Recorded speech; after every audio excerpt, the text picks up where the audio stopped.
Bismillahirrahmanirrahim. Topic is how to write down a problem statement for your research.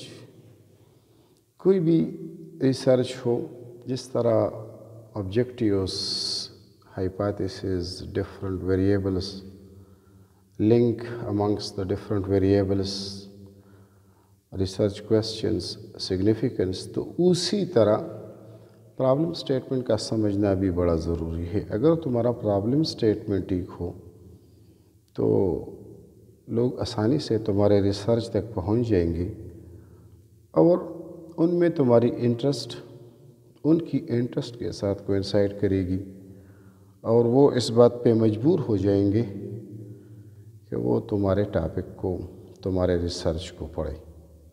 तुम्हारे study के साथ किस तरह how do they do justice.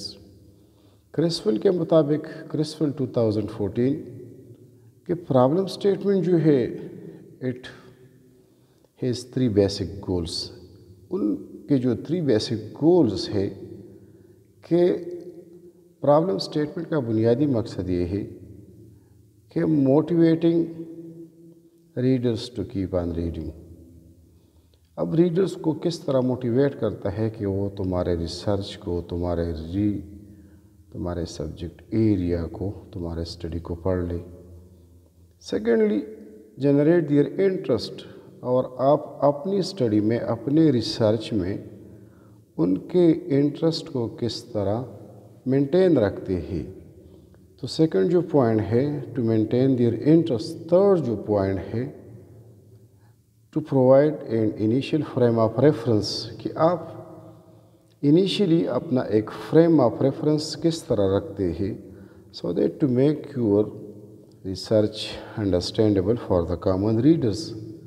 अपने common readers के लिए आप अपने रिसर्च को किस तरह अंडरस्टैंडेबल बनाते हैं। अब प्रॉब्लम स्टेटमेंट लिखते वक्त सम इम्पॉर्टेंट पॉइंट्स है it need to be given attention. For example step 1 में है कंटेक्सचुअलाइज द प्रॉब्लम, कि जो भी प्रॉब्लम आप सॉर्ट आउट करते हैं उनको कंटेक्सचुअलाइज करते हैं, उनका रिलेशनशिप आप देखते हैं अपने टॉपिक के साथ, अपने रिसर्च क्वेश्चंस के साथ, अपना थियोरेटिकल फ्रेमवर्क के साथ, and on the basis of that theoretical framework you frame out your conceptual framework.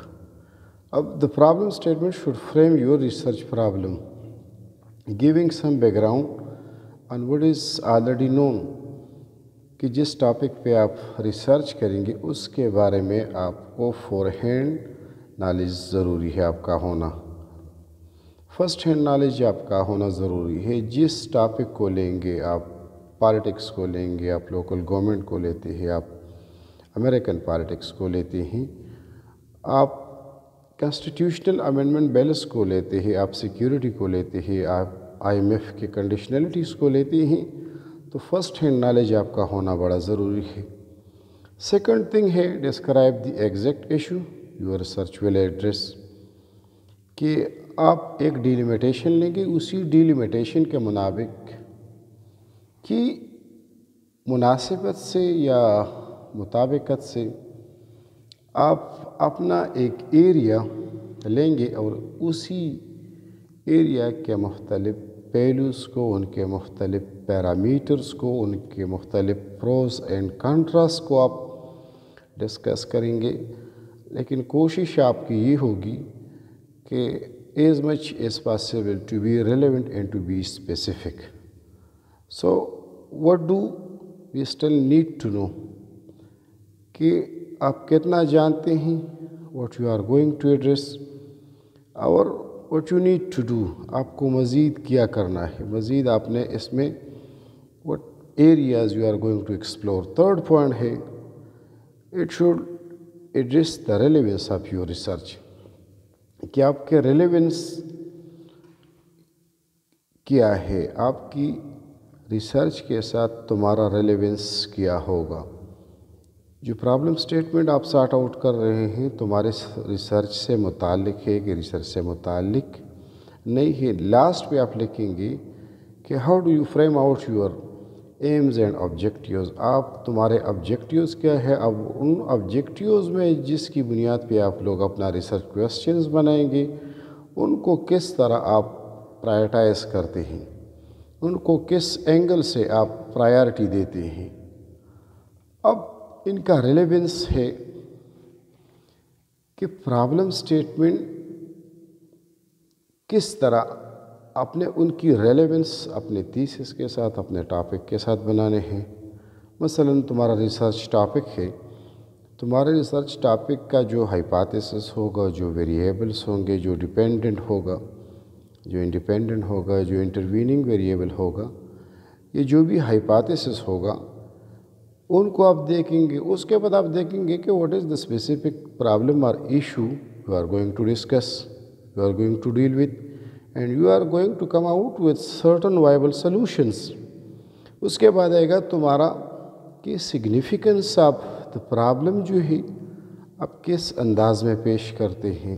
اس کے بعد آتے ہیں کہ تمہارے جو ریسرچ کویسچنز ہیں ان کے ساتھ ان کا لنک بنے گا کہ نہیں بنے گا، ریسرچ آبجیکٹیوز جو ہے ان کے ساتھ کس طرح آپ لنک ڈیولپ کرتے ہیں، اسی طرح اسکوپ آف یور ریسرچ جو ہے ان کے ساتھ آپ کیا کرنا چاہتے ہیں، اور جو تھیوریٹیکل فریم ورک ہوگا کہ جو بھی تھیوری آپ اپلائی کریں گے depending upon the nature of your research, qualitative ہے، کوانٹیٹیو ہے، سوشل سائنسز میں ہے، بایولوجیکل سائنسز، فزیکل، نیومیریکل یا اسٹیٹسٹیکل یا کمپیوٹیشنل ریسرچ میں ہے، ان میں جو بھی تھیوریٹیکل فریم ورک آپ اپلائی کریں گے اور اسی تھیوریٹیکل فریم ورک کو آپ کس طرح کنسیپچول فریم ورک کے ساتھ لنک کرتے ہیں اور دونوں کے بیچ میں آپ کس طرح ایک ریلیشن شپ یا کو ریلیشن شپ اسٹیبلش کرتے ہیں۔ اس کے علاوہ آپ اپنے ریسرچ ڈیزائن کو بھی دیکھتے ہیں۔ ریسرچ ڈیزائن میں بیسیکلی تمہارا جو واٹ ہے یا ہاؤ ہے یا وائی ہے کہ جو ریسرچ میتھڈالوجی آپ اپناتے ہیں، کوالٹیٹیو ہے، کوانٹیٹیو ہے، ڈیڈکٹیو ہے، انڈکٹیو ہے، تھیوری ڈیولپمنٹ ہوتی ہے یا تھیوری کی ٹیسٹنگ ہوتی ہے یا تھیوری کی جنریشن ہوتی ہے۔ So this is a little bit about the problem statement and its relevance to your research. Thank you for watching.